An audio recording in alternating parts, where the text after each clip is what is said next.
1 minute silence for the victims of the partition of India. 1 minute silence for the victims of the partition of India.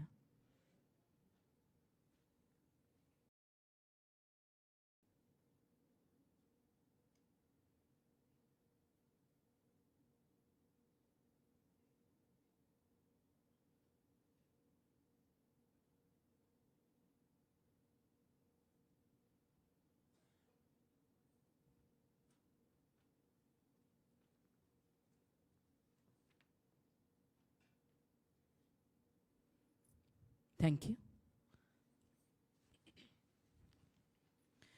We now request Professor Director IIT Madras to deliver the welcome address.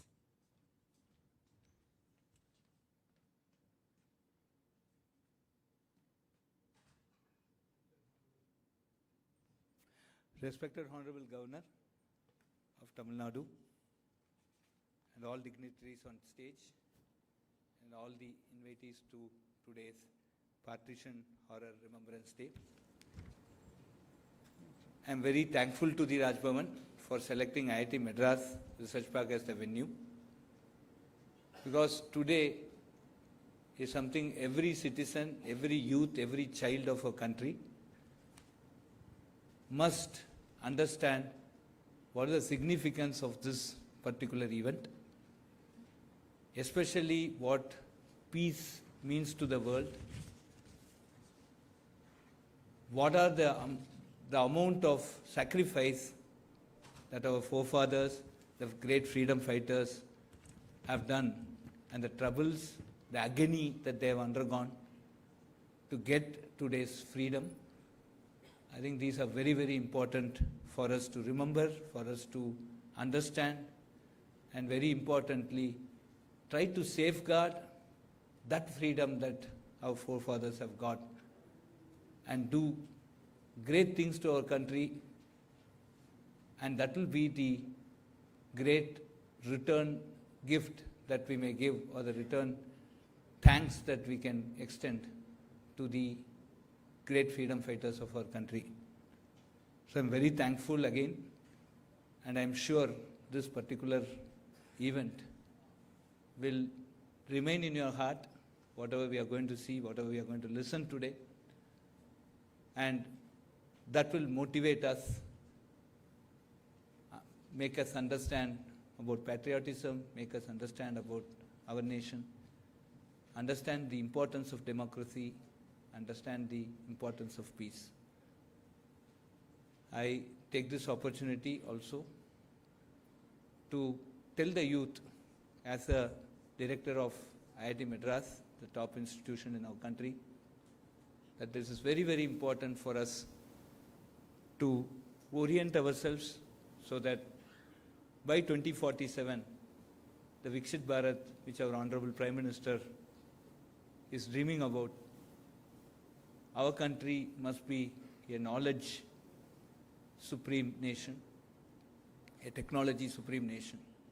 And all of us must orient ourselves, dedicate ourselves to this great cause and lead our country, because that day many of you children will be the leaders, and you must understand our nation and fine-tune yourself to lead our country in a really, really great way. Thank you very much for coming. Welcome again. Ladies and gentlemen, the commemoration of Partition Horrors Remembrance Day stresses the significance of addressing historical wrongs to promote empathy and harmony. This day calls for introspection on the teachings derived from that era, acknowledging the strength of those who faced adversity and endeavoring and to prevent similar tragedies in the future. It encourages open discussions and educational initiatives on the aftermath of partition, enhancing our comprehension of the intricate consequences of the division and its lasting impact on the Indian subcontinent. Ladies and gentlemen, presenting before you is an audiovisual presentation on Partition Horrors Remembrance Day.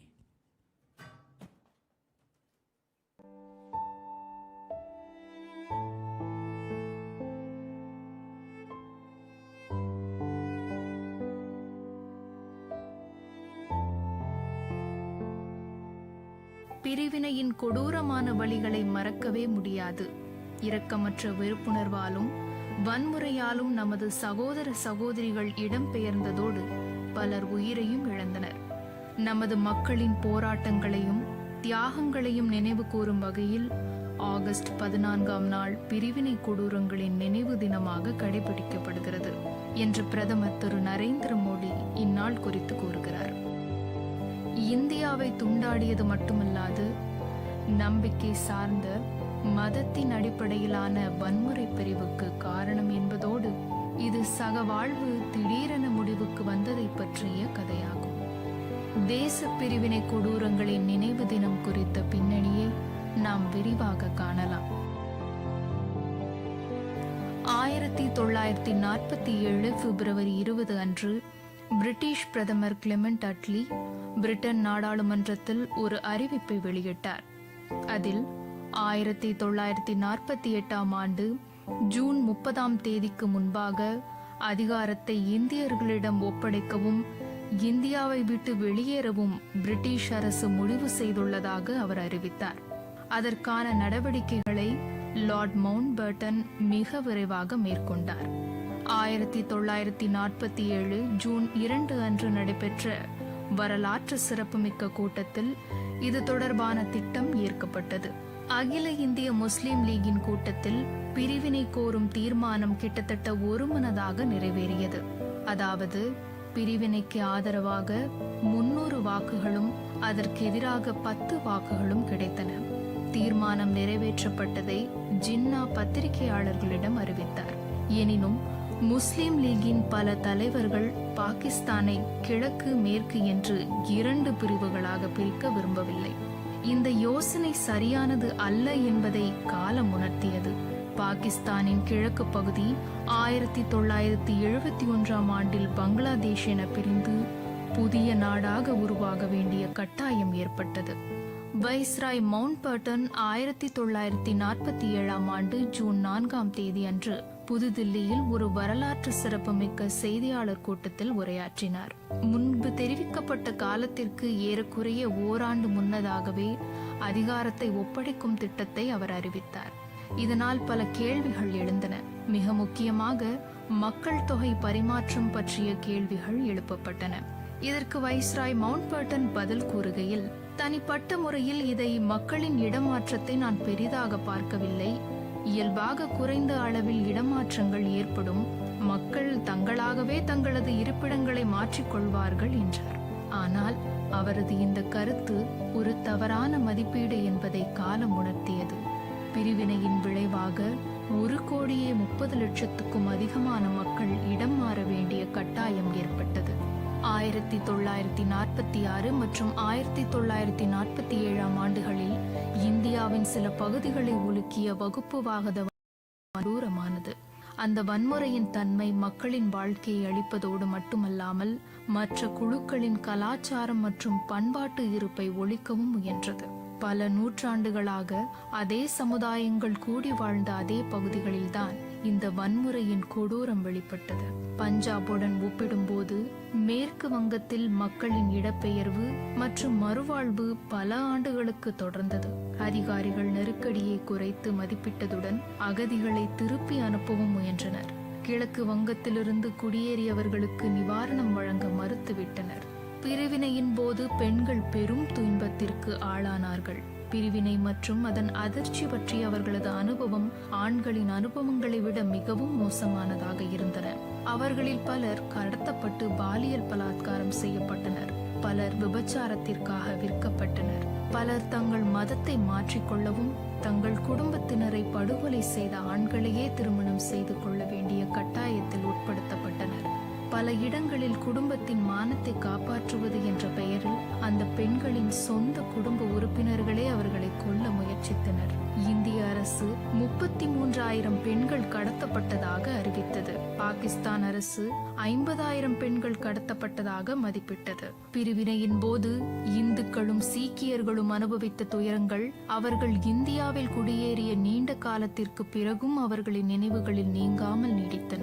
பிரிவினைக்கு பின்னர் துணைக்கண்டத்தில் உள்ள பல லட்சக்கணக்கானவர்களின் நிலைமை மோசமாகவும் நிச்சயமற்றதாகவும் இருந்தது. சில குடும்பங்கள் தங்கள் உறவினர்கள் கொல்லப்பட்டதை கண்டனர். மற்றவர்கள் தங்கள் அன்புக்குரியவர்களுக்கு என்ன நடந்தது என்பது தெரியாமல் தொடர்ந்து கவலையுடன் வாழ்ந்தனர். மக்கள் உதவி கேட்டு அரசுக்கு கடிதங்களை எழுதினர்.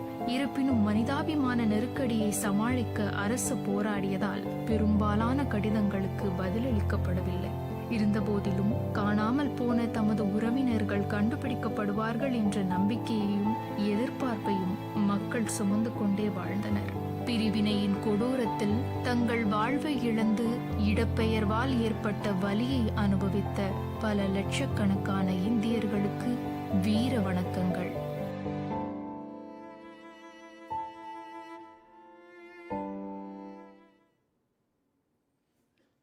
Thank you, CBC Chennai. Professor A.S. Narang.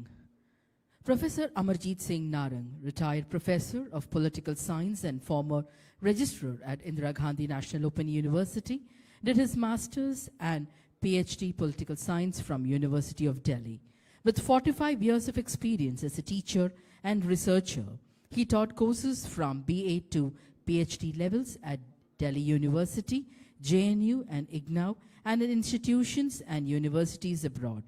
Professor Narang has published and edited 10 books and about 65 papers. Professor Narang has served on various committees constituted by UGC and other bodies concerned with higher education and NCERT. He has been on the editorial board of several national and international journals. We welcome Professor Amarjit Singh Narang to address the gathering.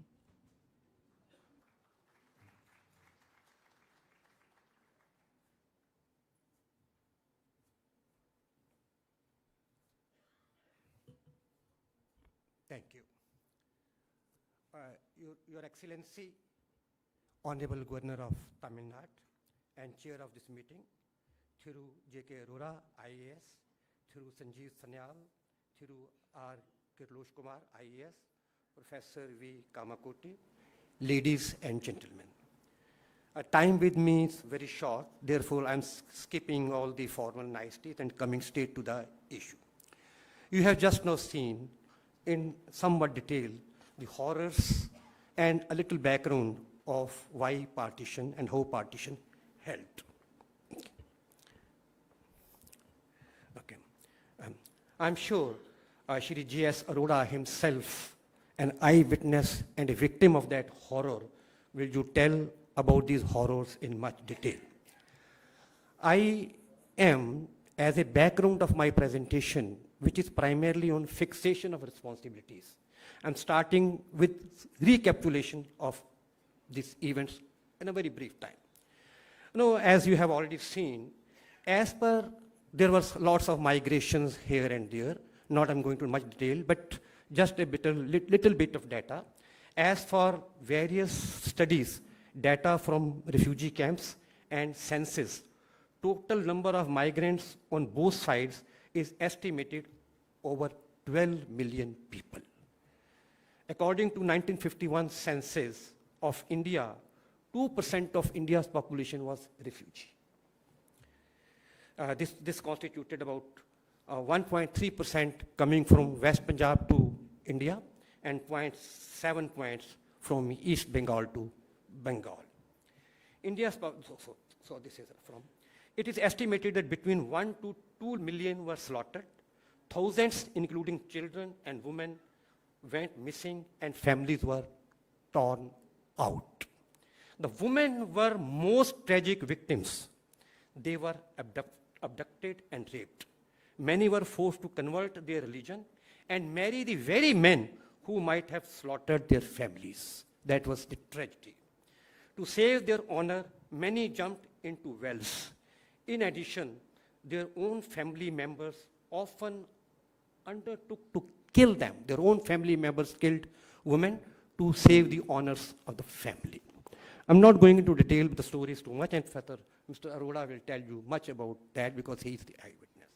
Coming to the important issue of fixing the responsibility for such horrified event and learning the lessons, let me start making it clear that whatever some researchers and historians of may suggest, it is beyond doubt that the major responsibility lies with British imperial policies and short-sighted communal politics of Muslim League. Of course, our own national movement leaders also could not properly perceive and deal with the events. The British colonial administration, right from the beginning, to consolidate and maintain their rule, had played the game of divide and rule. They made potential use of religious and caste divisions and rural-urban differences. Bengal and Punjab were their special concerns.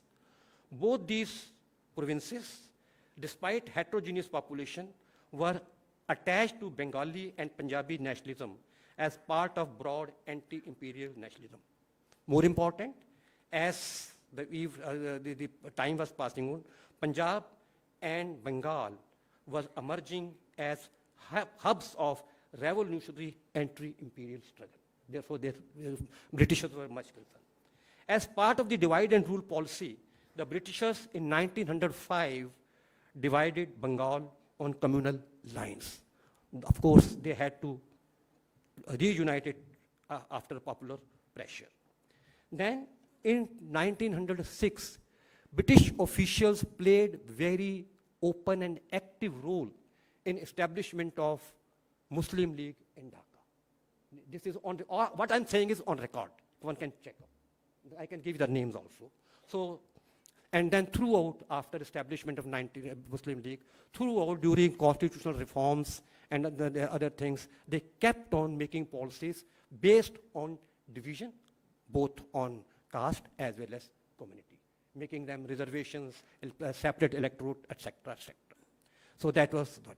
Then, in post-Second War situation, that is after 1945, at the time of division, realizing that it was time to quit, the Britishers covertly supported division to maintain for themselves, watch it, strategic base in Northwest South Asia that could guard their interests in the Middle East. That is after Second World War. They knew that now we are going and they need some base, and which till today they are looking in Pakistan. Sorry to say that, but that's fact. The Muslim League leadership, which came from urban elite classes, apart from serving the British divide and rule design, also saw for themselves green pastures and green pastures in an independent Islamic state. The elite, they were not masses. So I'm distinguishing between Muslim masses and Muslim elite. The leadership of the Muslim League, mind it, I'm very clear about that. Therefore, while in early years of national movement, that was concerned more with constitutional reforms and concessions, the League could cooperate with Indian National Congress. But from 1920s, with the demand of self-rule and complete independence coming to fore, they began to drift away from Congress, moving to the theory of two nations. And that culminated in 1930 first informally, and in 1940 formally to the demand of Pakistan. I'm not going to detail which states they wanted. Bengal and Punjab, though Muslim majority provinces, were inhabited by substantial minority population. Bengal had about 46% Hindus against 54% Muslims, and Punjab about 29% Hindus and 15% Sikhs against 53% of Muslims. Both Hindus and Sikhs were dead against the idea of their subjugation in an Islamic state.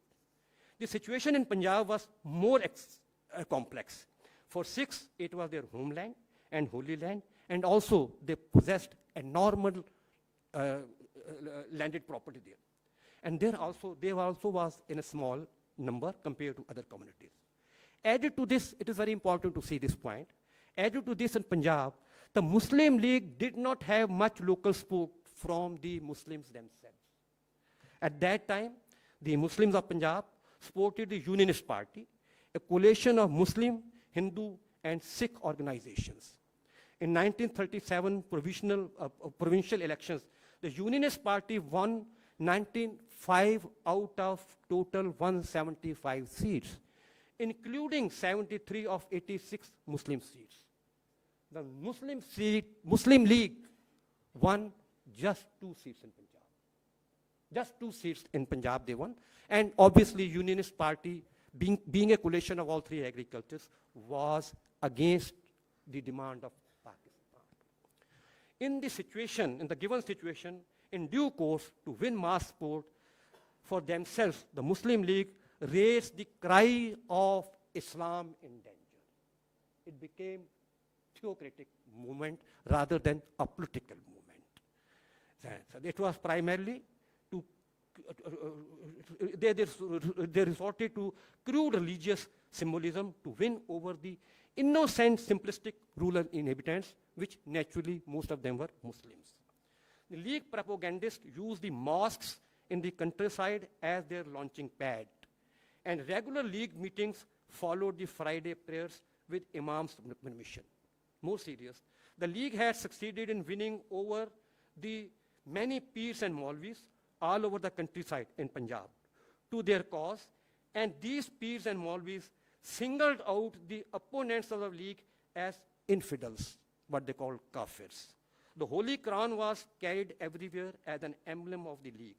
The preachers even went to the extent of declaring that every vote cast in favor of the League was a vote for the Holy Prophet.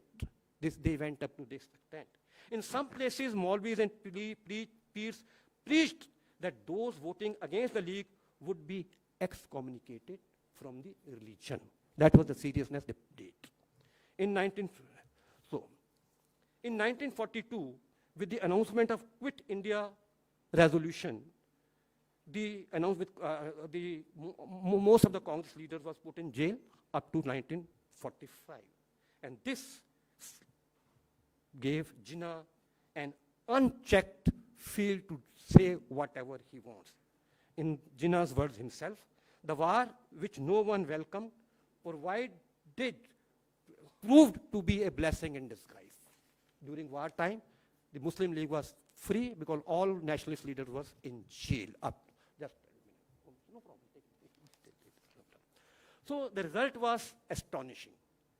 In 1946 provincial elections, the Muslim League was victorious in 75 out of 86 Muslim seats, as against just 2 seats in 1937. This was because of the religious propaganda, not political propaganda. The unions were reduced to 15 seats only, yet Muslim League could not get majority in Punjab. While in Bengal, Muslim League got majority and formed the government, and in Punjab they could not form the government. From the end of war up till 1947, the Muslim League created a deadlock in almost all negotiations between parties, communities, and the government. Initiated by British officials, they talked with Sikhs to persuade them to accept the demand of Pakistan with favorable conditions. Jinnah said, join Pakistan, we'll give you this, that. To the Sikhs they offered, but these failed very badly. Just to quote one sentence statement by a very strong Sikh leader, Baba Khadak Singh. He declared, so long as even one Sikh child is alive, Pakistan will not be allowed to be established, and Hindustan will remain Akhand Hindustan. This was Sikh's response to Jinnah's. So naturally, I'm coming to the end. So naturally, the desperate Jinnah asked Britishers to against the Congress demand, quit India.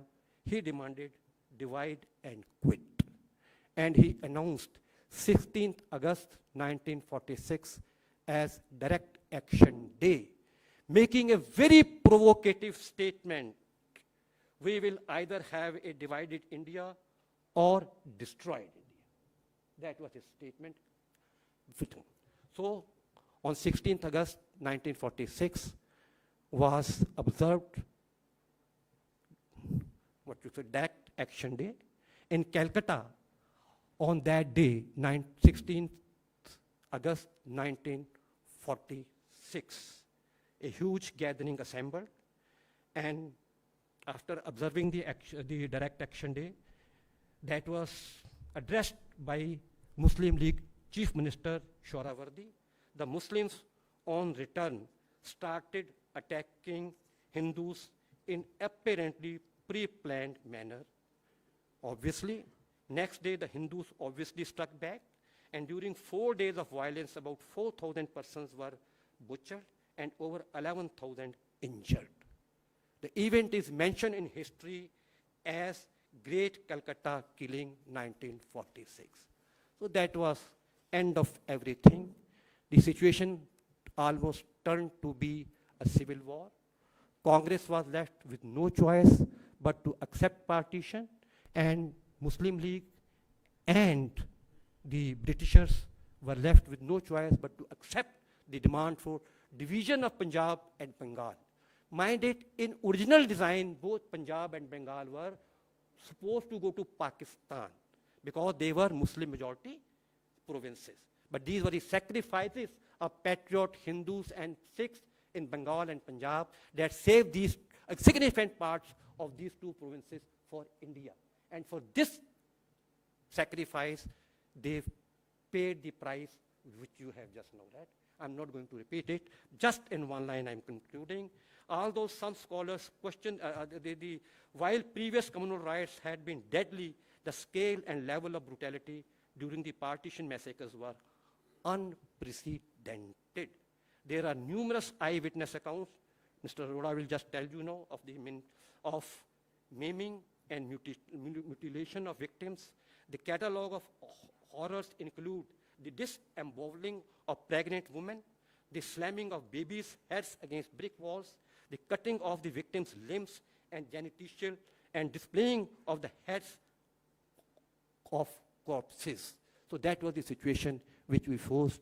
Those who have seen and those who have seen in photos can imagine what the horror was. Therefore, it is for us to pay our tribute to those innocent martyrs and learn the lessons that religion cannot be a divisive force, particularly dividing the countries, because ultimately it results nothing. And Pakistan itself could not sustain itself on the communal basis.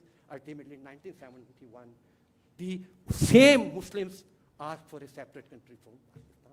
So these are some of the important lessons. Thank you for your patience. And Thank you, sir. Thiru J.K. Arora, former Additional Chief Secretary and Development Commissioner, Government of Karnataka. Thiru J.K. Arora, born in 1939 in Doordarshan, which is now in Pakistan. Forced to leave his home at the age of 8, he, along with his family, embarked on a harrowing 240 kilometers journey to India. Over the next 3 decades, the family faced hardship. Mr. Arora graduated from DAV College, Dehradun. In 1962, moved by a sense of duty after the Chinese aggression, he joined the Indian Army and trained at the Officers Training School in Madras, now Chennai. Later, in 1969, he joined the prestigious Indian Administrative Service with seniority from 1964 and was allotted to the state of Mysore, now Karnataka. Throughout his illustrious career, he held significant roles in the government of Karnataka and government of India, ultimately retiring in 1997 as Additional Chief Secretary and Development Commissioner for the government of Karnataka. We welcome you, sir, to address the gathering.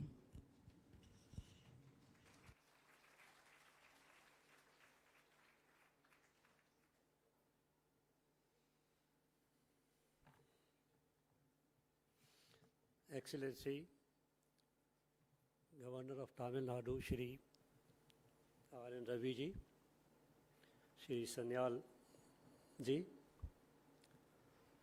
Professor Amarjit Singh ji, Dr. Kamakoti ji,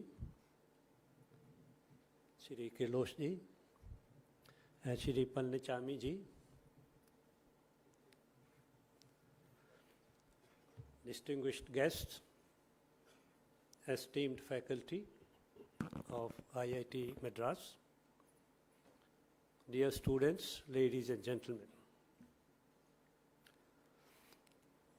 On 14th August 2021, our Honorable Prime Minister declared that this date would be observed every year as Partition Horrors Day, Remembrance Day.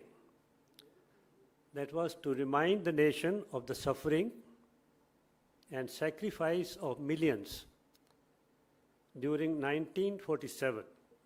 He also said, "May the partition horrors Remembrance Day keep reminding us of the need to remove the poison and social divisions and disharmony in our society." Some may feel that we should not go on remembering past traumas, as our succeeding generations should not become prisoners of the past. In my view, we should keep remembering the horrors of partition and the causes thereof over and over again, not to avenge them, but to ensure that our future generations do not go through such horrors. In any case, communities that suffer the traumas do not forget them.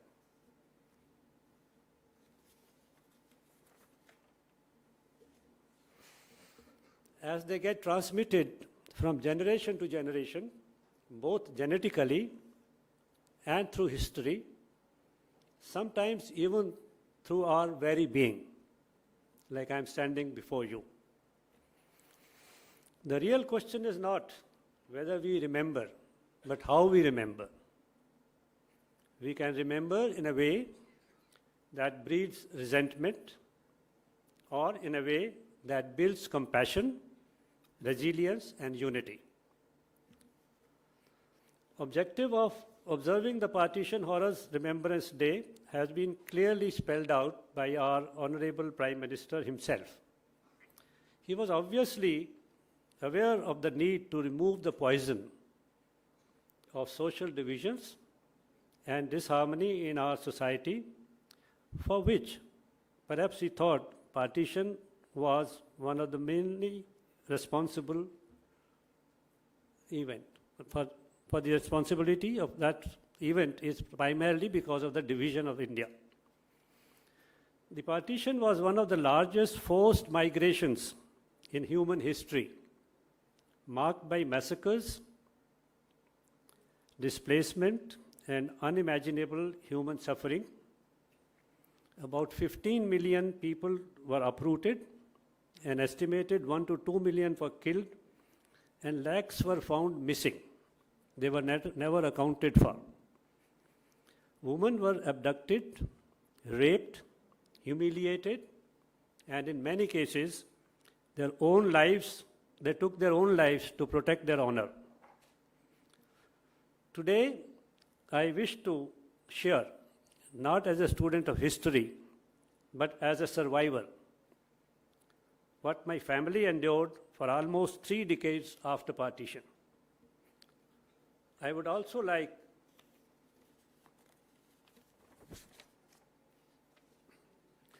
my younger generations, and many of whom are present here, to read a few books and watch movies which depict these horrors more graphically than I can do.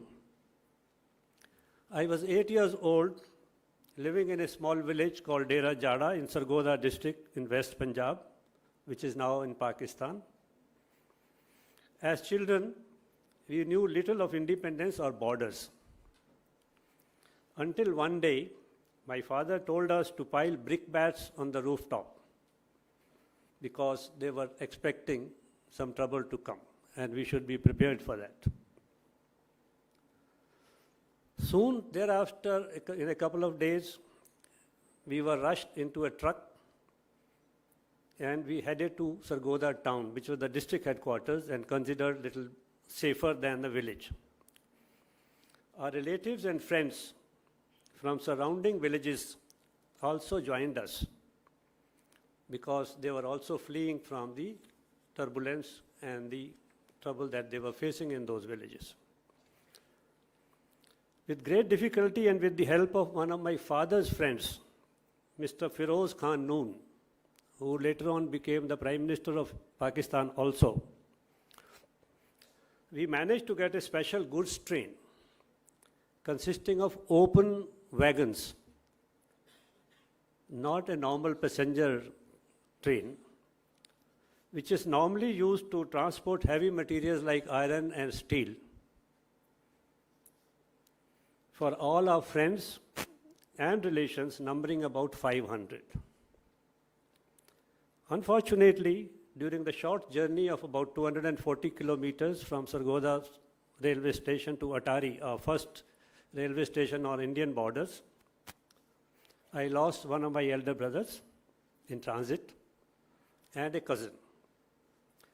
The bodies were kept on one single pyre and cremated without anyone performing any last rites. There were also many more deaths among our relations and fellow passengers.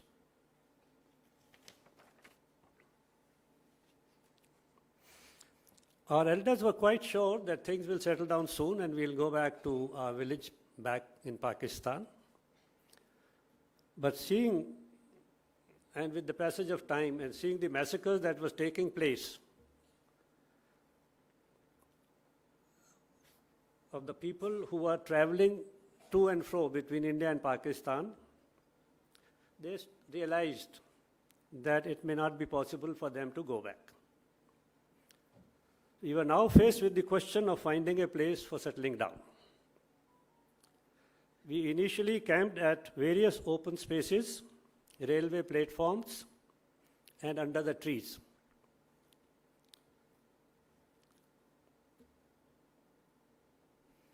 For almost 4 years, we moved from one place to another place to find a place where we could settle down. My father refused to go to any refugee camps, and he said, "You have 2 arms, you should do labor, do whatever comes your way to survive. You will not go and stay in any refugee camp." During that period, we went through extreme hardships, and all of us did odd jobs to survive. We finally landed in a small town in western UP. It's called Deoband. I don't know, many of you might have heard. It has the biggest Muslim seminary in India, and it has also a school of Deobandi thought, as some of you may be knowing about it.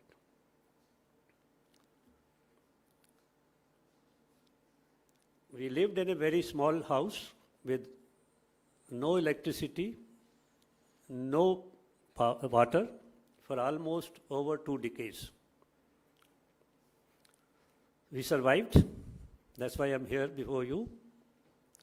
Some of our relations could not sustain the prolonged struggle against the adversity, and they are still leading life of misery. Most Punjabi families those days lived in well-knit, close communities, which we used to call them biradari. I don't know whether you are familiar with the word biradari. Biradari is nothing else but informal groupings of friends and relations who are living close by in the villages, 4 or 5 villages around you. And that was a safety net for all the members of this biradari. And families supported each other in times of difficulties, and also they shared responsibilities during marriages, etc. They'll all pool up their resources and share the financial burden also of the families performing these ceremonial rituals.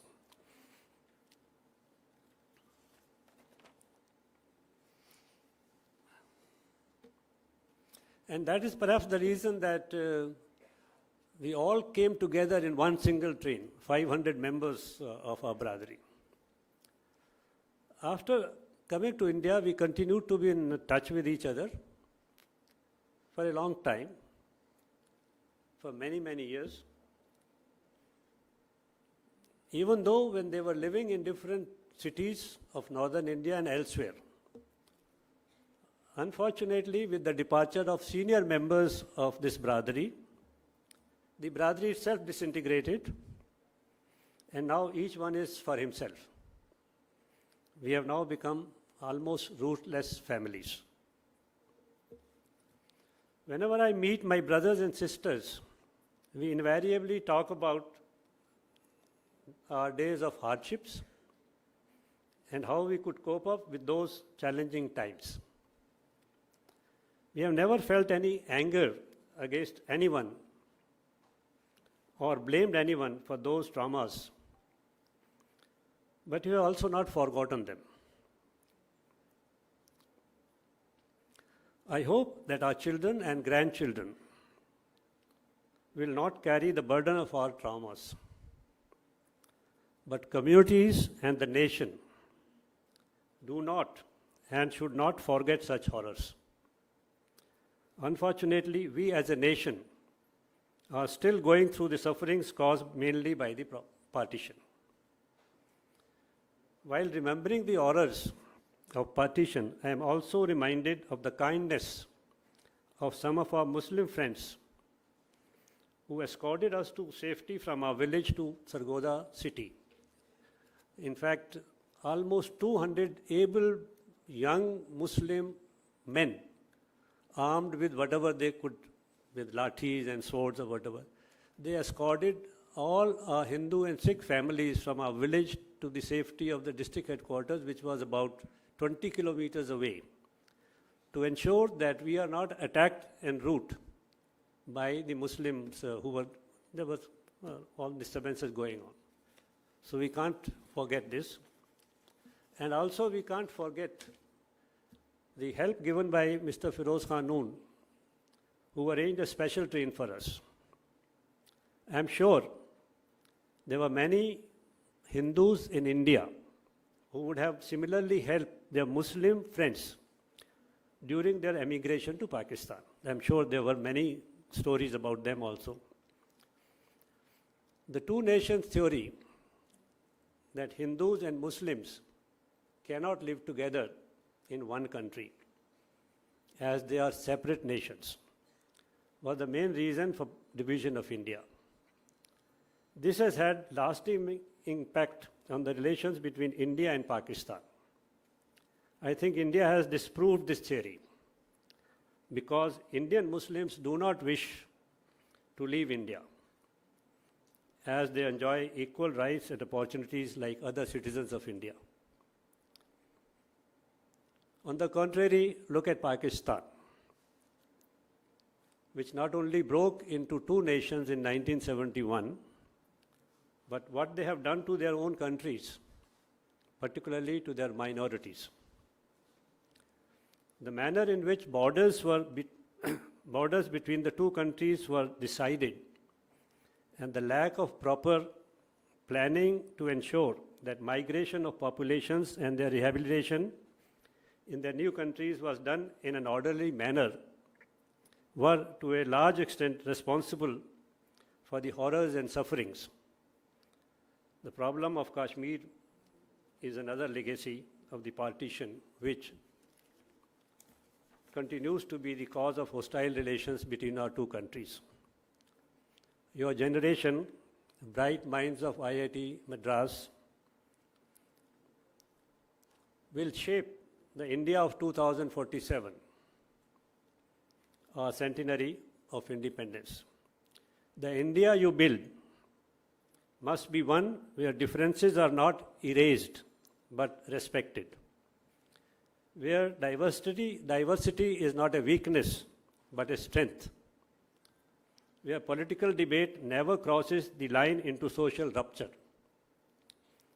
If we can remember the horrors of partition and still choose compassion over division, resilience over bitterness, truth over propaganda, then and only then will we truly honor those millions whose lives were torn apart. Thanks for your kind attention. Jai Hind.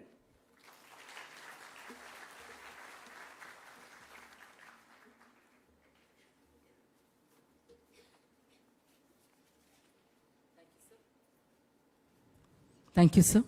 Thiru Sanjeev Sanyal, Member Economic Advisory Council to the Honorable Prime Minister. Thiru Sanjeev Sanyal is an Indian economist and writer. He started his career in financial markets in the mid-90s. He was the global strategist and managing director at Deutsche Bank. He was awarded the Eisenhower Fellowship in 2007 for his work on urban dynamics. In 2010, Sanyal was named Young Global Leader by the World Economic Forum. He received the inaugural International Indian Achievers Award in 2014 for contributions to literature. He was appointed the Principal Economic Advisor to the Government of India, led by the Honorable Prime Minister Thiru Narendra Modi in 2017. Thiru Sanyal has also written several books. Some of his best-selling works include Land of the Seven Rivers, The Indian Renaissance, and The Ocean of Churn. We welcome our chief guest, Thiru Sanjeev Sanyal, to deliver the keynote address.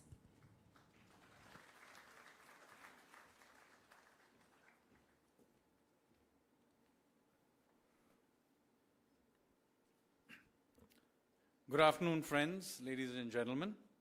Let me begin by thanking the Honorable Governor Ravi and IIT Madras for inviting me and giving me this opportunity to speak about Partition Horrors Remembrance Day, because this is, of course, one of the major events of the 20th century. And I'm a descendant from my mother's side of refugees from East Bengal. So it is, of course, something quite personal for me. Indeed, when most Indians think of 15th of August, they tend to think of it with unalloyed joy. But for those of us from the partition states of Punjab and Bengal, but also you must remember from the lost provinces as well, Sindh, Northwest Frontier Province, Balochistan, and also Pakistan-occupied Kashmir, that for us, 15th of August is not entirely a day of unalloyed joy, because on the very day that most of India became free, many of us actually lost our homes. We became foreigners in the very land on which our ancestors had lived. Now, a lot of ground has already been covered, so I'm going to take a somewhat different tack, and as you will see as I go on, I'm going to focus a little bit more on Bengal, not just because I'm Bengali, but some part of what the experience of the other side, the western side, has already been covered. So I'm going to cover mostly about the experience of the eastern side of what happened in East Bengal. Now, the reason this is important to remember, not merely because, we don't want to repeat this, but there is another angle to this, and which is that much of what happened is related to the way great powers think and how they act in order to protect their own interests, something that we actually face even today as we are going through a major turmoil in the global order. And as you will see, there has many implications to what you are seeing around you right now. Now, you will all know that the British faced a major shock in 1857-58 because of the Great Revolt. Subsequent to that, the British authorities were always very afraid that there may be another Great Revolt. So what they did is their intelligence services systematically invested heavily in basically infiltrated, in fact, preempting and creating political, cultural, and other institutions which the Indians may use to find expression. So to give you some examples, in 1885, the Indian National Congress was actually set up as an intelligence operation by somebody called Alan Octavian Hume. So you have to remember that the Congress was actually set up as an intelligence operation in order to provide a safety valve, not my words, their words. In quite the same way, they began to invest into other things as well. One of the things they invested into also was consequently in taking control of expressions of Muslim identity. So many of you may be aware of the Aligarh movement, and it is usually associated with Sir Syed Ahmad Khan and his modernist approach. However, what is often forgotten is that the real person who ran that Aligarh movement was actually not Muslim himself, but somebody called Theodore Beck, who was a Quaker Christian. Indeed, the British were doing this systematically across the country which includes this part of the country. And this is the context in which, by the way, you should look at the works of people like Robert Cadwell, for example. Unless you know this, you do not understand what they were doing. So this is the reason that the second half of the 19th century was actually oddly peaceful. So, of course, there were some occasional rebellions in Manipur by the tribals and so on. But because the British had essentially infiltrated every expression of Indian identity and were guiding it, the late 19th century actually did not see very major threats to British rule. So it's only in the very first decade of the 20th century that you begin to see a real concerted pushback against the British. And it is led by many people, of course, were there, but three important people. The Lal Bal Pal trio, Lala Lajpat Rai of Punjab, Bal Gangadhar Tilak of Maharashtra, and Bipin Chandra Pal of Bengal. Now, one of the tragedies is, today, not many people, even in Bengal, remember Bipin Chandra Pal, but he was a real firebrand. They also don't remember another character who was very important, Aurobindo Ghosh. He's now remembered as Sri Aurobindo of Pondicherry and almost seen as a Gandhian character, which he absolutely was not. He was actually the founder of the Anushilan Samiti, which is the armed revolutionary movement against the British. So the reason he ended up in Pondicherry is because he was hiding from the British in a French enclave. That's why he was there. So there was this huge pushback against the British, which began in the beginning of the 20th century. And it really got sparked by the first partition of Bengal in 1905 by Lord Curzon, which was an openly political move, essentially to divide the Hindus and Muslims of Bengal. And both communities saw through it. And so there was a big upsurge and a pushback against this. And so there was a huge amount of nationalist fervor at that time. And in fact, the opposition to the partition of Bengal of 1905 actually saw protests all over the country, including here in southern India. Now, as a response to this, the British realized that they hadn't gone deep enough in trying to subvert Indian national voice. So it was with their thinking and their intelligence operations that really in 1906 you saw the foundation of the All India Muslim League in Dhaka. This was derived directly from the Aligarh movement, which I told you was already run by them. And about at the same time, incidentally, they were doing this in other communities as well. So people should not forget that they were also infiltrating the Sikh Gurudwaras at exactly the same time to undermine the Gadarites, who were also revolutionaries, allied in fact with the Anushilan Samiti. And the place they did it, interestingly, is where they started doing this was not in India, but in Canada. So the first place they infiltrated the Gurudwaras was in Canada, where again an intelligence officer whose name we know, Hopkinson, infiltrated the Gadarite Sikh Gurudwaras in order to undermine the Gadarite revolutionaries. So we actually know the origins of the Khalistan movement is actually in Canada, and its founder is actually this agent called Hopkinson. So this was the environment in which, as you can see, the divide and rule approach of the British was used. It is important to remember this because all great powers do this and they continue to do this. And I'll come to that later. Now, what is interesting is that in the initial phase, the All India Muslim League was not asking actually for independence. They didn't expect it. So it's only in the 1930s, in fact, specifically in 1933, when a young student called Chaudhry Rahmat Ali, who was a student in Cambridge in the UK, who actually coined the word Pakistan, which is actually an acronym. So till this point, the Muslim League had not even come up with a name for this homeland they wanted. And it's 1933, and imagine just within 14 years, they had already had a new country in their possession. How did that happen so quickly?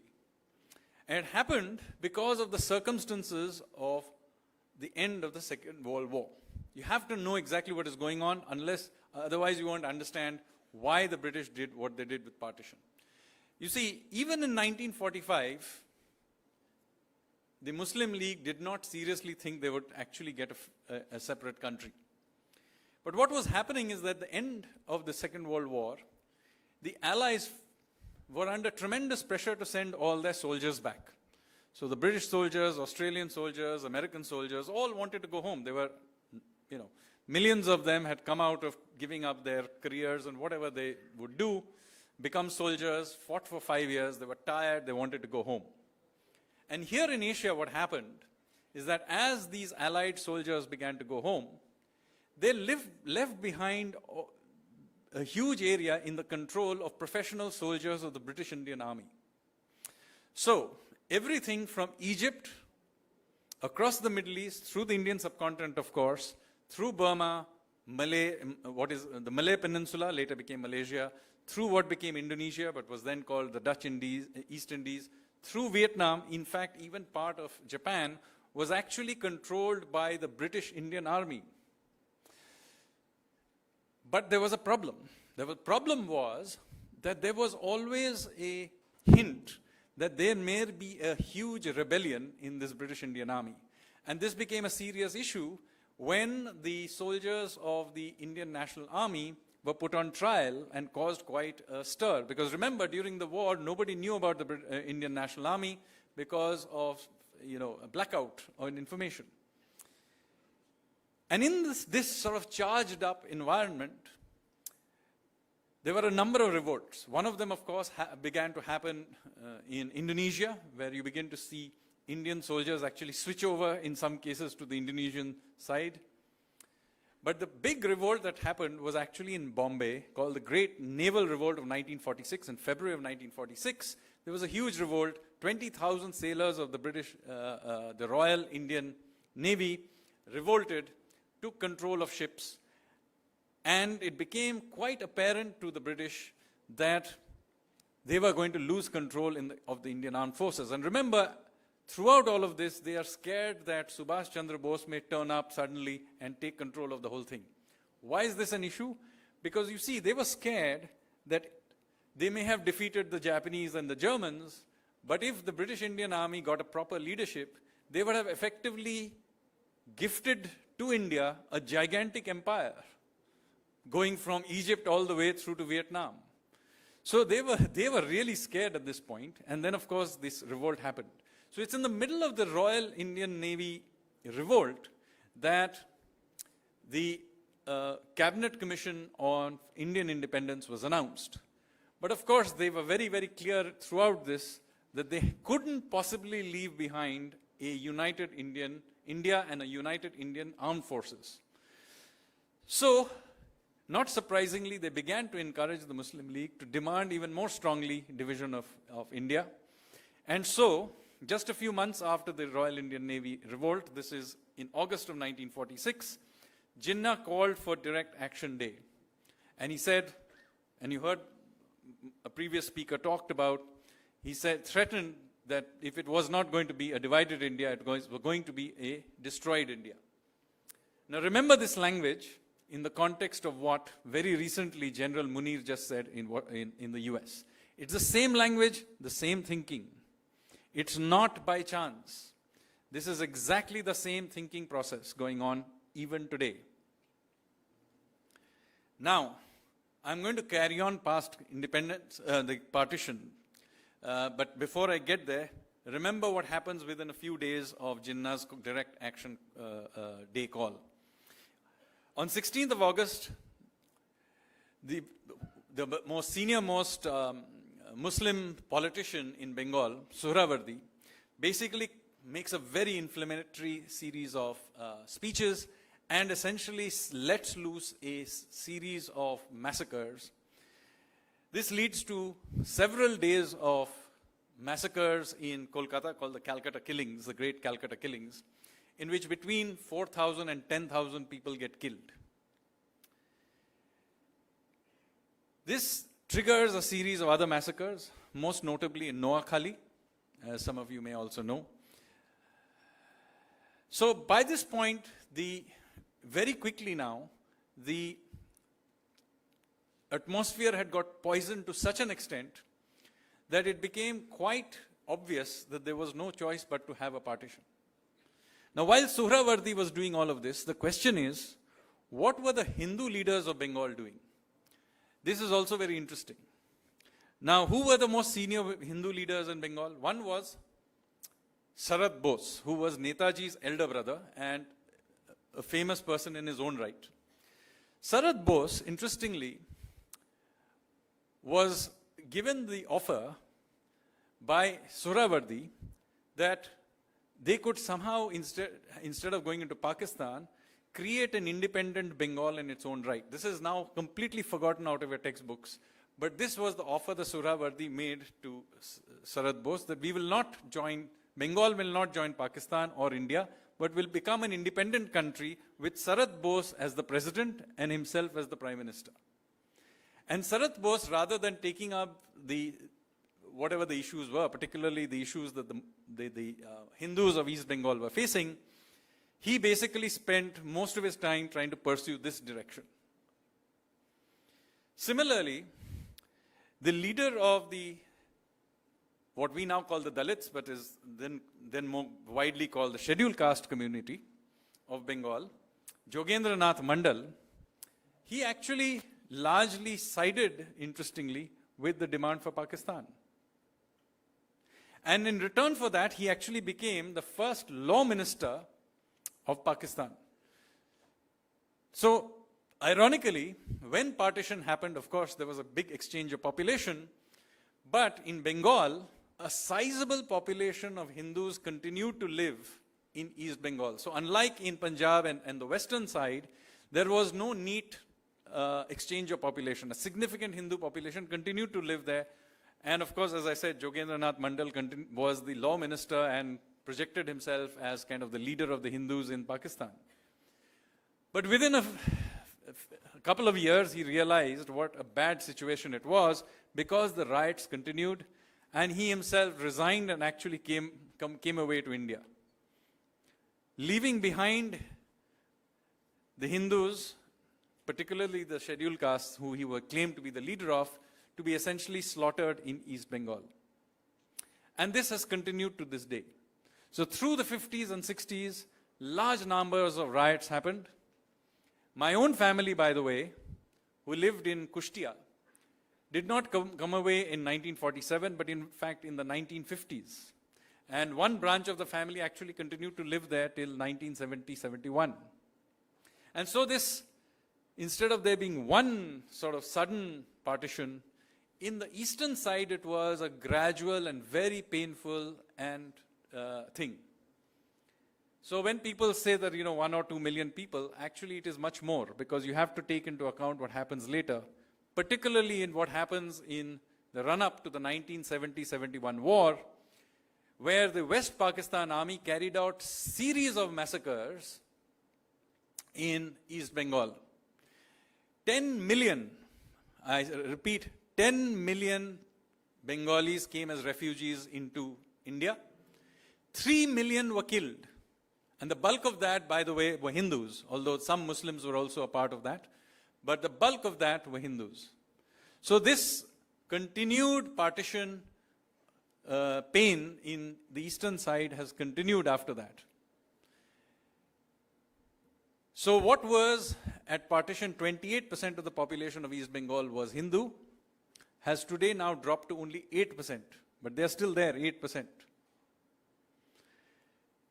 And since the last year's events, as you know,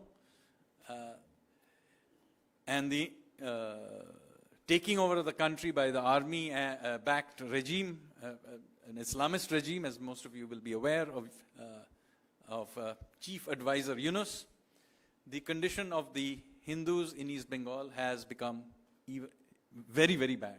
It's almost like being back in the days of the 1950s and 60s. But let me also add here, before I end, that these refugees, even if they made it to India, faced a very, very difficult situation. Very difficult situation. So let me tell you a little bit about what happened to those who actually... In 1971, as I said, 10 million Hindu refugees came into India, not just West Bengal, they all went to Assam and Tripura and so on. And, of course, many of them did not want to go back to East Bengal even after Bangladesh liberation. So, many of them were settled in various places. Unfortunately, they were very often settled in places like, forested areas like in Jharkhand and Odisha and so on. And they didn't want to live there. And they all wanted to go back to Bengal where, there was linguistically or there were other things that they would prefer to stay. But of course, there was no place to keep them. 1977 happened is that a left front government came to power in Bengal. This was led by Jyoti Basu, Chief Minister, but by the CPM, CPIM, and a party called the Revolutionary Socialist Party, which was by many, in some ways, a leftover of the Anushilan, one part of the Anushilan Samiti, which had gone left over the years. And this was largely representing the interests of these East Bengali refugees. This was also a part of that left-wing coalition, and they came to power. So when they came to power, they basically, as a result of pressure from the RSP, the left front government actually invited back many of these Bengalis from the other parts of India to come back to West Bengal and settle. So many of them did turn up, but when they turned up in West Bengal, they found that actually they were not welcome and no arrangements had been made for them. So one group of them, about a few lakh of them, turned up and settled in a small island called Morijhapi at the edge of the Sundarban forests. Now this caused a big problem politically for Jyoti Basu, because although the RSP was a part of his coalition, the turning up of all these refugees, and they were really desperate, you remember, they were desperate refugees. They had left behind everything, first in East Bengal, then they had been not properly settled, and then they had turned up in this island. The island didn't have anything in it, really. Desperately poor people on this island in Morijhapi. But Jyoti Basu decided that having RSP supporters congregating in this island would cause a disbalance in his own CPM support base. So he actually had that island surrounded by the police and started an eviction drive, which led to something called the Morijhapi massacre. They surrounded the place, they poisoned the wells, they stopped food, and as a result of which, large numbers of men, women, and very young babies died in that massacre. It's the largest massacre in independent India carried out by the state. And it was done to poor Bengali Hindu refugees from East Bengal by the Indian state itself. Nobody knows how many people died in the Morijhapi massacre, but something between 4,000 and 10,000 people died in the Morijhapi massacre. So the reason I want to tell you this is East Bengal refugees, decades after partition, suffered these kinds of atrocities in independent India. And this should never be forgotten. And this process has not even ended to this day. As I just pointed out to you, just last year, East Bengal, what is now called Bangladesh, saw another regime change backed by foreign powers, which has led yet again to the position of East Bengal Hindus into a very dire situation. So we should remember this, because this can happen yet again, not just to those people in East Bengal, not just to those who were in West Punjab or Sindh. It can happen right here, even in the southern tip of India. Be aware that as we rise as a global power, the existing global powers, even those who claim to be our friends, will look on us with great suspicion and make every effort to trip us.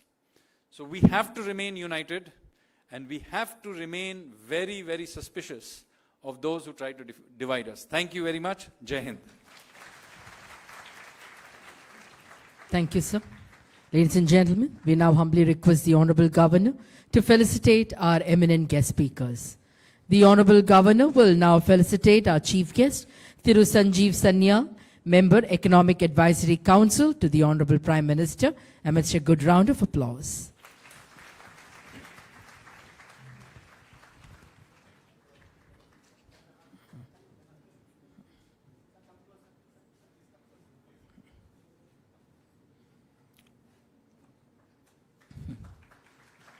Thank you, sir. The Honorable Governor will now felicitate Thiru J.K. Arora, former Additional Chief Secretary and Development Commissioner, Government of Karnataka. Thiru J.K. Arora will now be felicitated by the Honorable Governor.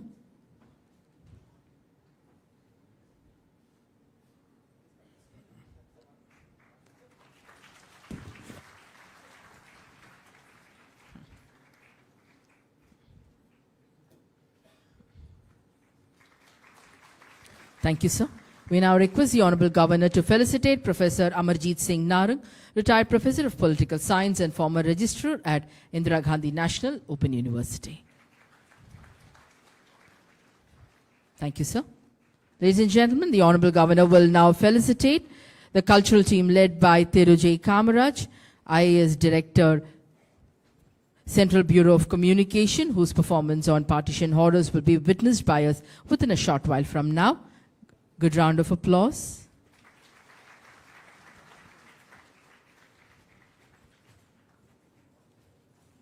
Thank you, sir. Thank you. Ladies and gentlemen, we now humbly request the Honorable Governor to address the gathering.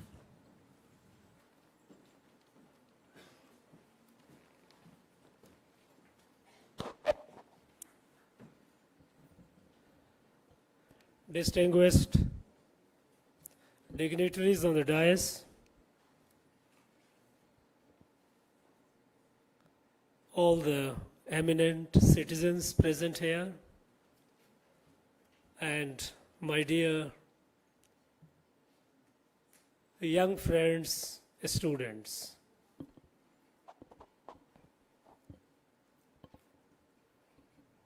At the outset, I'd like to thank the three speakers who gave detailed account of the facets of partition, the history of it, what led up to partition, in the run-up to partition, and even post-partition after that, what all has been happening.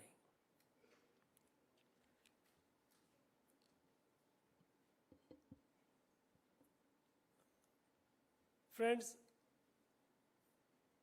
at the very outset, I would like to thank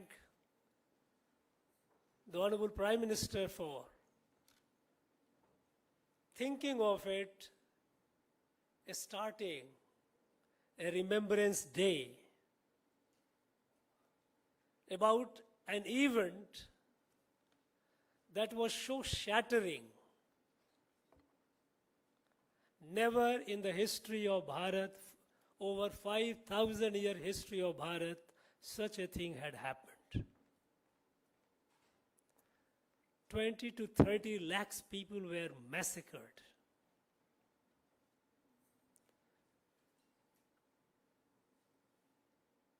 Several crores people were uprooted from their homes, where their ancestors for generations, for hundreds and thousands of years, they lived there. It was their land. But overnight, they became unacceptable. And they had to leave in the most traumatic situations. Over 100,000 girls and women were abducted, forcibly converted. Now, such country, Bharat, was severed.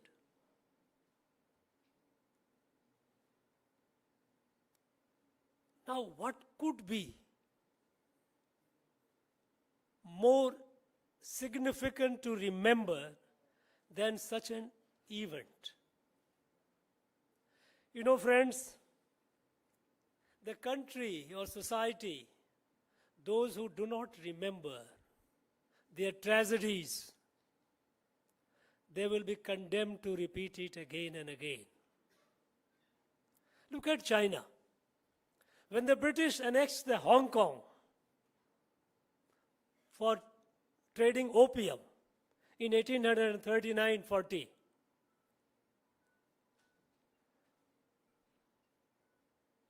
and when the Japanese sacked Nanking, Chinese continued teaching even till today the century of humiliation. They call about sacking of Nanking, they call rape of Nanking. This is the chapter in the Chinese school and college history. If you do not remember what happened to you, how we were humiliated, how we were tortured, how we were traumatized, it is shameful. And it took 74 years after independence for a prime minister to start this day. And there are people who question it. Why are we talking about it? Friends, there are several questions. Why did the partition happen? Of course, we have blamed the British. Rightly so. But did they create the partition, or they exploited a situation that was created by our people? Is partition a thing of the past, that it is over? Have the wounds of partition been healed, or they are still bleeding? And can we say there will not be any partition hereafter with confidence?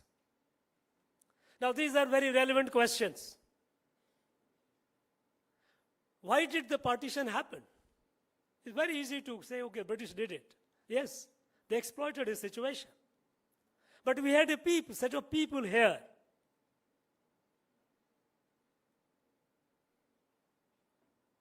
who called that Muslim as is a nation which cannot coexist with others. They had a concept of kafir. And kafir, with kafir they cannot exist. Kafirs are hated, kafirs have to be kept at a distance.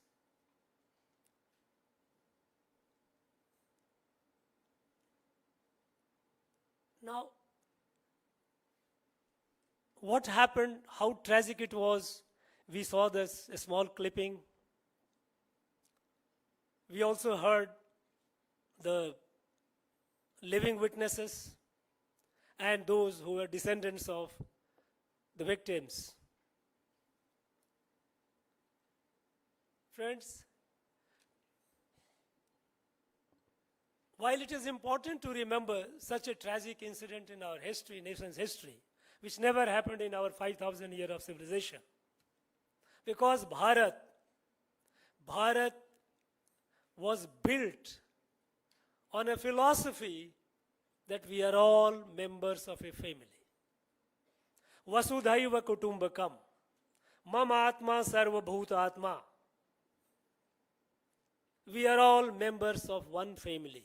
Individual, society, the world, creation, all are manifestation of the same divine. Diversity is celebrated. More the merrier. A flower has numerous colored petals, is beautiful. Imagine a flower, a monocolor flower, and imagine a flower with multiple colored petals.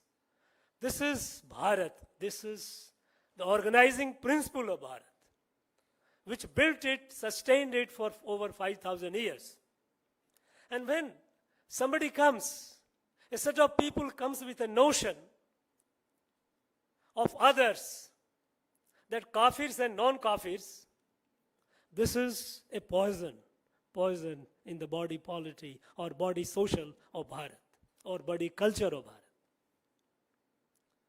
Question is the partition thing of the past? We have heard our eminent speaker Sanjeev Sanyalji mention about how it is continuing.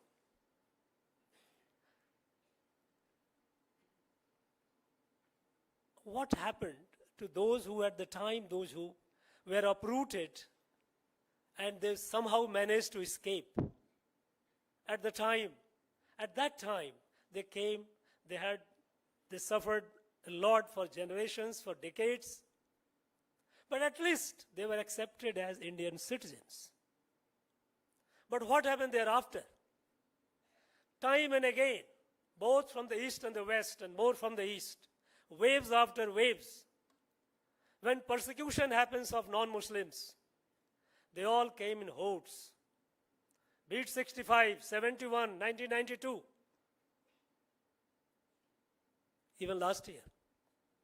At the time when Pakistan was created, in East Pakistan, there were 4 crore 20 lakhs population. Of the 4 crore 20 lakhs population, 33% were non-Muslims. Today they are 8%. Where did this 24-25% go? Majority of them were massacred, they were converted. Several thousand of them, they escaped seeking refuge in this land. And they remained stateless till the other day. They were not treated as Indian citizens. What was their fault? What was their fault? It was their land. For hundreds and thousands of years, hundreds of generations had lived there. And suddenly they were told that no, you are kafir and they will not, you just can't live with them. And they had to live, leaving behind everything. And here, Bharat, which organizing principle of which is all inclusive, we are all members of a family, we refuse to give them citizenship. Why? It took the present government of Prime Minister Modi, to come up with Citizenship Amendment Act and ensure that these citizens, those of our people, those who have come, not they have come on their own, they have escaped, saved their life, leaving everything behind. Partition is an ongoing phenomenon. What is happening in Jammu and Kashmir? For the last 78 years, Pakistan is fighting Jammu and Kashmir to take it simply because they say that no, Muslim majority area cannot be with Bharat. You heard the other day, the general who says that Pakistan was created on the basis of Kalma, and the Kalma mandates that we must take the Kashmir back.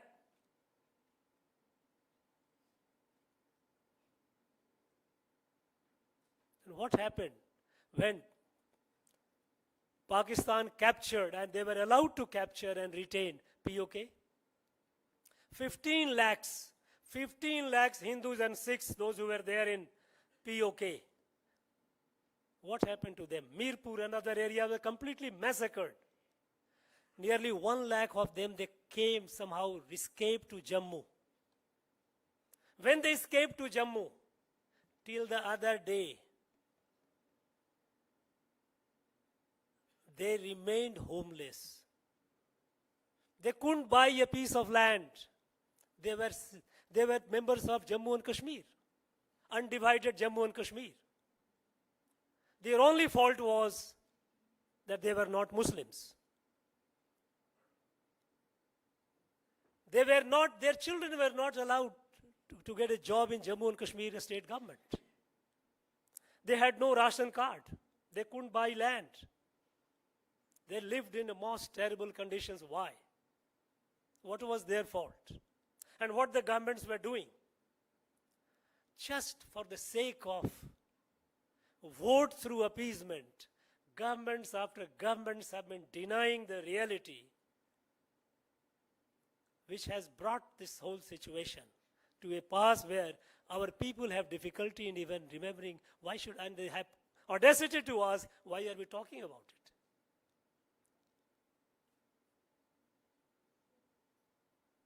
Pakistan created a wing of their own military, what is called jihadi wing. Some people, our people were made to believe by our own people that, no, they are all terrorist jihadis, they are not entirely. They are part, my friends, they are part of Pakistan military establishment. They have created this jihadi force to fight and take the Kashmir, Jammu and Kashmir to Pakistan. And there were people in Jammu and Kashmir, Jamaat-e-Islami, which was patronized by this government sitting in Delhi. Instead of taking harsh action against them, they were patronized and pampered. And they prospered. They kept inflicting wounds after wound. The latest is Pahalgam.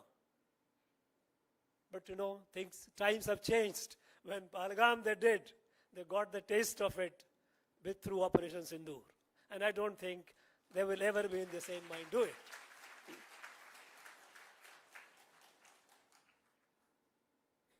But that's not all. That's not all. In the Eastern Front,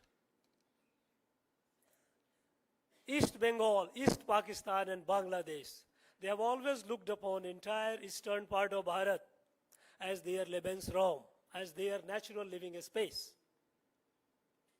And the demographic invasion that is happening in the northeast, Assam, Bengal, and Simanchal of Bihar, all this Kishanganj, Purnia, Katihar, Araria, this demographic invasion is like a time bomb. Western Assam, there is a movement that it should go to Bangladesh. There is a movement, they say, because we are large in number and we cannot live with kafirs. We must go to our people. In Dhubri, the movement is on. And we are thinking as if partition is over. No, it is not over. Attempts to partition India, Bharat, is a work in progress. And it is important that we must be aware of it. And so, what is the way forward? What do we do about it? We just cannot just remember it and be at it, leave it at that.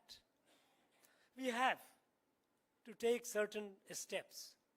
And the first step is talk about it, discuss about it. Let there be awareness about it, because our people have not been told, 3 generations have not been told the horror of partition. And the fact that partition wounds are still bleeding. They are bleeding in Jammu and Kashmir, they are bleeding in the eastern part of Bharat. Even now, the people, those of our people, those who are in Bangladesh, anything that happens, any turmoil that happens, they are the first victim. Why? Because they are not Muslims, and so they are victims. Reality has to be accepted. So we must talk about partition and the fact that threat of partition. What happened? What trauma, what tragedy it caused, and how it is an ongoing phenomenon. We must reject the very notion of anyone who talks the concept of kafir. Bharat does not believe in kafir. If anyone talks about kafir and hatred and distance from kafir, they have no place in Bharat. We must reject it. We cannot allow that to happen. When the textbooks are teaching, here in our neighboring state, matter went to Kerala High Court, Cochin High Court. Some enlightened citizens took the matter. Look, here are schools where the textbooks are being taught how to keep distance from others. These things must be rejected. voice must be raised, democratic and constitutional manner. It has no place in Bharat.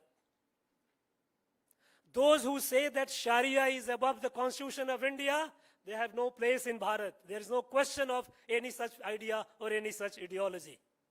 Constitution of Bharat is the supreme. There cannot be any other act above it. But there are people who have the audacity to say that no, Sharia is above. We will not accept it. And whole society remains quiet. Why?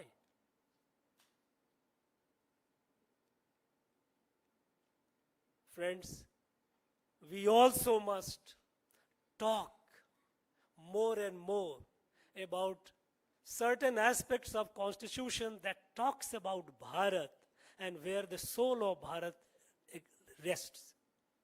Directive principles, nobody talks about.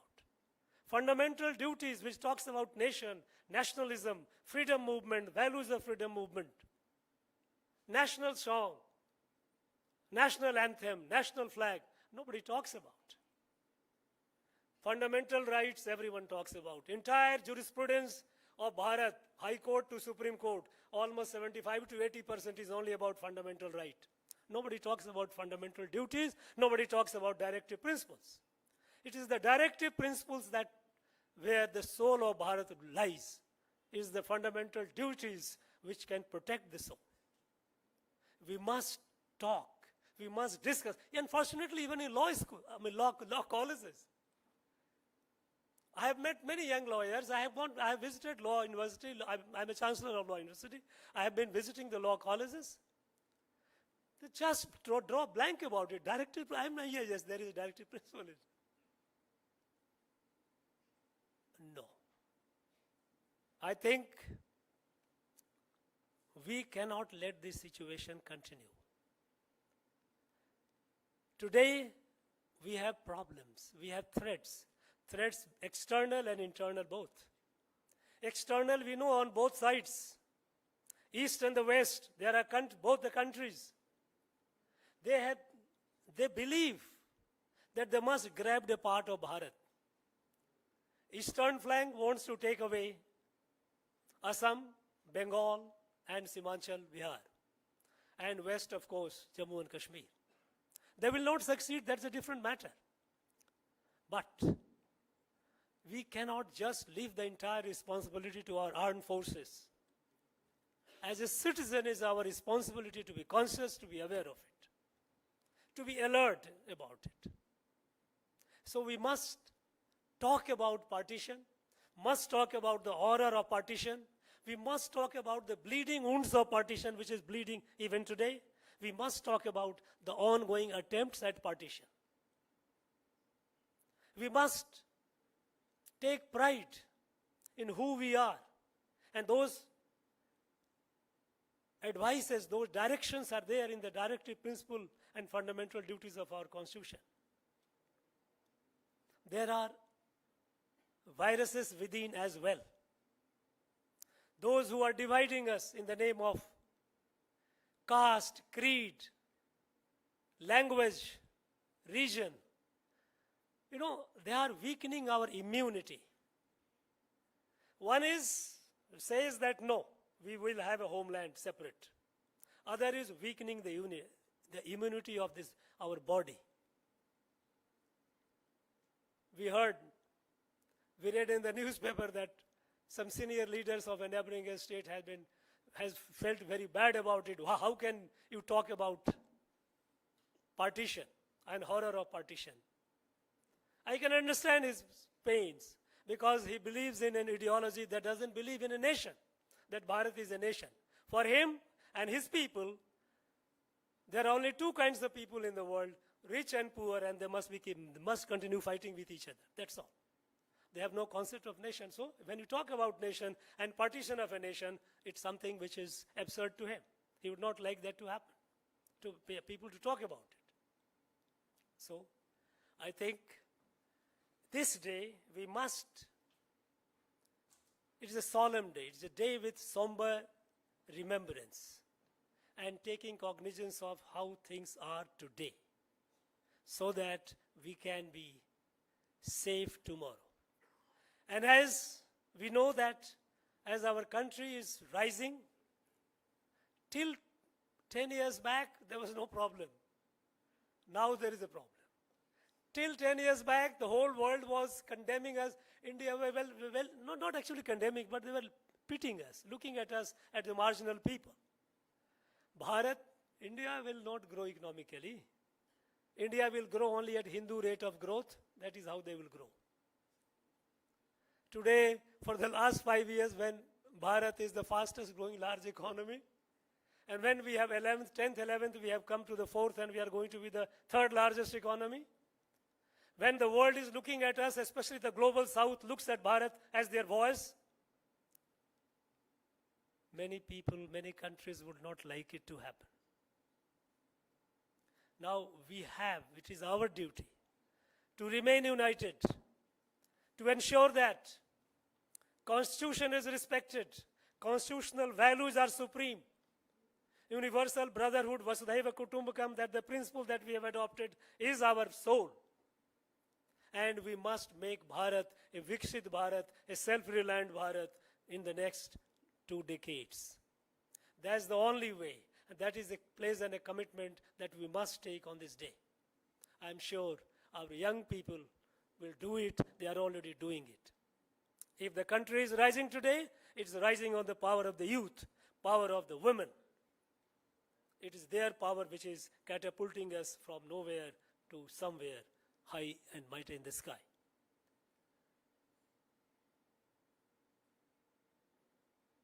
Friends, thank you very much for being a part of it.